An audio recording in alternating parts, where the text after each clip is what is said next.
সাবেক মার্কিন কর্মকর্তা জুলহাস ও তার বন্ধু খুনিরা ছিল প্রশিক্ষিত। একই জায়গায় বারবার ওদেরকে মাল্টিপল অ্যাটেম্প করা হয়েছে। তারা একটা টার্গেট করে আসে, শিক্ষা নিয়ে আসে যে আমাকে এই জায়গাটাতে মারতে হবে, ঠিক তারা সেম জায়গায় মারতেছে। আনসার আল ইসলামের দায় স্বীকার, দেশকে অস্থিতিশীল করতে চলছে টার্গেট কিলিং, বললেন স্বরাষ্ট্রমন্ত্রী।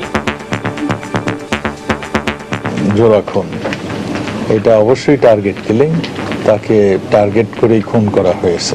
ইউনিভার্সিটির সেই শ্রদ্ধেয় শিক্ষককে হত্যা করেছে, এইগুলি সবই টার্গেট কিলিং।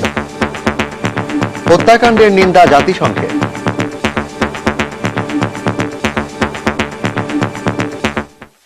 দেখছিলেন প্রধান শিরোনাম, রাত 11টার সময়, সঙ্গে আছি আমি শেখ জায়েদ এবং আমি জাফর সাদিক। সুপার ভ্যাসমল 33 কেশ সুরক্ষিত কালো চুল আমার ভ্যাসমল যে করলো কামাল। এবার অন্যান্য শীর্ষ সংবাদ। কাশিমপুরের কারারক্ষী রোস্তমের স্বজনদের কান্না থামছে না কিছুতেই। প্রধান আসামি হিমেল গ্রেফতার, শিগগিরই রহস্য উদ্ঘাটনের আশ্বাস পুলিশের। একের পর এক হত্যাকাণ্ড ঘটলেও ধরাছোঁয়ার বাইরে অপরাধীরা। প্রচলিত আইনে নয়, বিশেষ ট্রাইব্যুনাল গঠন করে বিচারের পরামর্শ অপরাধ বিজ্ঞানীদের।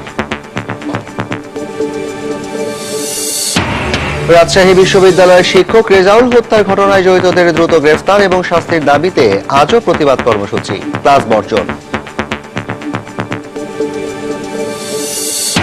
এবং প্রচন্ড গরমে হাসপাতালগুলোতে বাড়ছে ডায়রিয়া আক্রান্ত রোগীর সংখ্যা। পানীয় গ্রহণে বাড়তি সতর্কতা নিতে বলছেন চিকিৎসকরা।